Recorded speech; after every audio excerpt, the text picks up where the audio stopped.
Rebonjour et bienvenue sur la deuxième partie de la vidéo présentation, explication du streaming fait par l'équipe de la chaîne de TV Game Message disponible sur Justin TV. Donc le lien de la chaîne est juste en dessous de la vidéo. Il y a aussi le lien Minrare de nouveau en dessous de cette vidéo. Et donc je vous invite à venir voir pourquoi pas 2 ou 3 programmes et n'hésitez pas à vous inscrire sur Justin, ça vous demande quoi? Ça vous coûte 2 minutes, même pas, franchement 2 minutes. Et si vous aimez la chaîne, pourquoi pas la suivre, tout simplement. Voilà, donc on s'en était arrêté à route. On avait fini la route. Donc maintenant on passe aux paramètres principaux. Qui sont par exemple la résolution setting. Qui pour moi mérite le 1280 par 720 en aspect 16:9. Donc voilà, faut savoir que 1280 par 720 c'est l'HD. C'est l'HD, voilà, c'est par exemple sur YouTube, c'est le 720p, c'est du 1280 par 720, c'est la première catégorie de HD. Après on a au-dessus le 1080p qui est lui du 1920 par 1080, et c'est aussi du 16:9 je crois. Et ça c'est un peu plus, au niveau du streaming c'est encore un peu, pour la France c'est encore un peu en dessous quoi. Ensuite on a l'encodeur. Donc l'encodeur ne touche à rien. Normalement il ne devrait pas y avoir de problème. Il a été réglé pour c'est même pas moi qui l'ai réglé, c'est un ami à moi, donc de l'équipe GameShot TV qui l'a réglé. Donc j'y connais rien au niveau de l'encodeur. Moi je dirais rien là-dessus.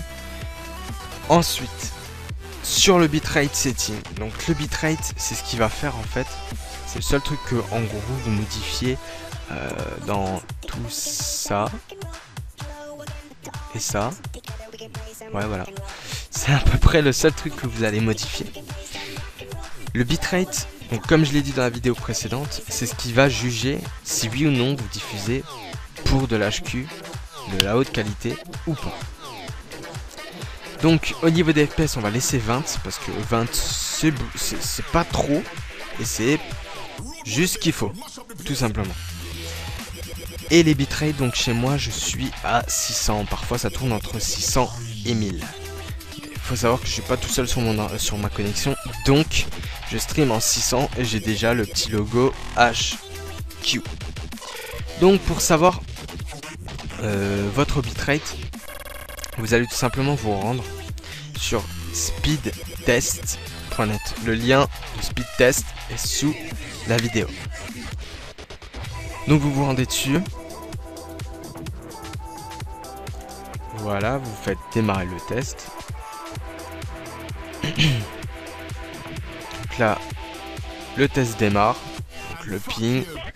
Votre débit descendant. Donc le débit descendant, c'est votre débit de téléchargement. Voilà, donc moi je l'ai dit, je suis pas tout seul sur la ligne. D'habitude ça monte à 10 mégas, enfin 10 M là. Et là ça monte pas.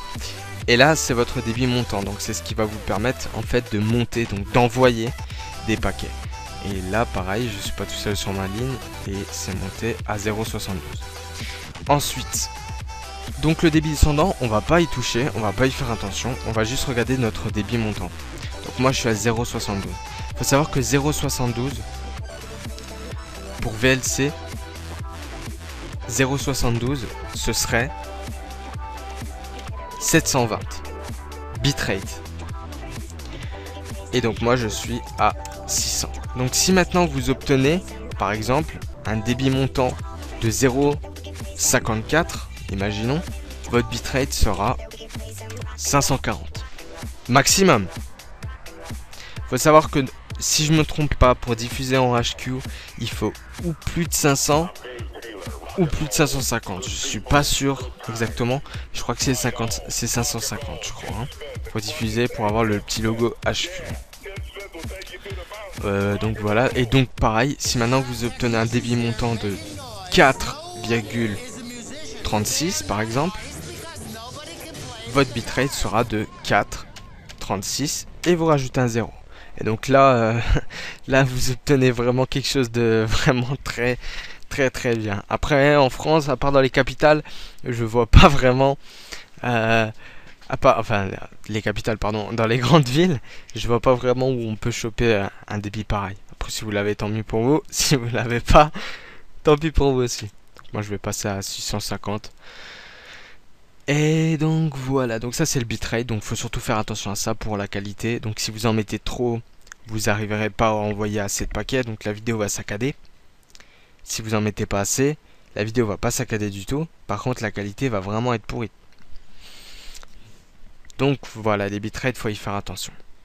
Ensuite l'encodeur audio, ça pareil, moi j'y ai pas touché à l'encodeur audio, donc je peux pas vous aider là-dessus. Normalement il n'y a rien à changer. Tout simplement, la playlist, ça faut pas le changer, vous verrez pourquoi après. Je vais juste regarder. Ok, on a 5 minutes, c'est bon. Le logo, pareil, on change pas. Le design, alors le design, on va y revenir. Je dirais que le design, vous pouvez le laisser comme il est. Il est simple, il est bien, il est comme sur notre chaîne. Il est blanc, il est petit, pas trop gros, il est discret, il est juste bien. L'overlay ensuite ici, pareil, il n'y a rien à changer. Donc l'heure, etc. Ici non plus, rien à changer. Voilà, donc normalement, il n'y a rien de vraiment spécial à changer, à part les 3 premiers et le bitrate. Vous faites fichier, enregistrer. Et ensuite, vous allez lancer... C'est bon, j'ai encore le temps. Vous allez lancer le VLC Starten. Non, j'ai rien dit. Vous allez rentrer dans VLC 1.1.4. Vous allez lancer VLC l'application. À partir de là, vous allez faire média, ouvrir un fichier en mode avancé, ajouter, et vous allez ajouter ce que vous voulez streamer. Donc, par exemple, moi, je vais ajouter la saison 2. Par exemple, juste la saison 2. Je fais ouvrir. Voilà, donc là, il y a la saison 2. Je fais pas lire, je fais juste mettre à la file. Et donc là, ma saison 2 est prête. Je fais média, enregistrer la liste de lecture. Et vous allez venir l'enregistrer en fait dans votre document donc, que vous avez appelé stream ou autre. Et vous allez l'appeler playlist. Juste écrire playlist. Juste ça. Bon, moi je l'ai déjà, donc je ne vais pas l'enregistrer par-dessus. Mais vous faites enregistrer.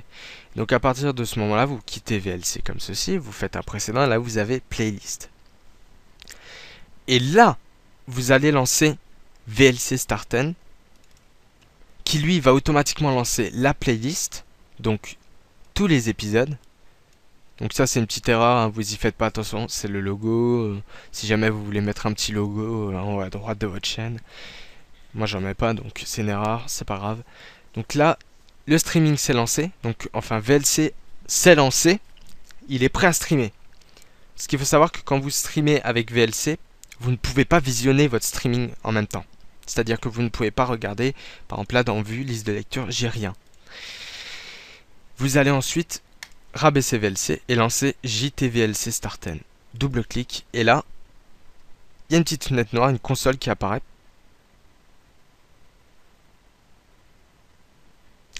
Une petite console qui apparaît et je sais pourquoi ça se lance pas, je vais tout de suite le faire.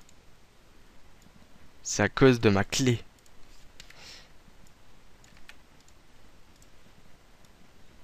Voilà. Et vous le lancez et là, pam, une petite fenêtre de commande qui s'ouvre et on vous dit connected to Waza successfully et votre chaîne est live. Donc le streaming est lancé. Et tant que vous ne quittez pas cette petite fenêtre, le streaming est lancé.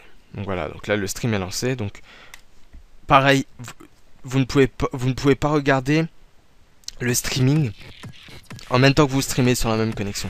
Là vous le voyez que chez moi ça saccade. Chez les autres personnes ça saccade pas. Et pourquoi ça saccade chez moi? Parce que je suis en train de streamer. C'est pour ça que des feedbacks, c'est bien si vous venez sur notre chaîne. N'hésitez pas à nous dire si vous avez des freezes. Mettez-vous bien, d'abord concertez-vous avec les autres viewers parce que des fois ça peut venir de chez vous. Donc n'hésitez pas à nous dire si voilà, vous avez tous des petits freezes ou tous quelque chose de pas normal. Et on réglera le problème. Voilà, donc là je coupe la diffusion. Donc là ça repasse en offline. Et voilà. Donc direction la troisième partie qui se trouve juste ici. Et puis ben à tout de suite quoi.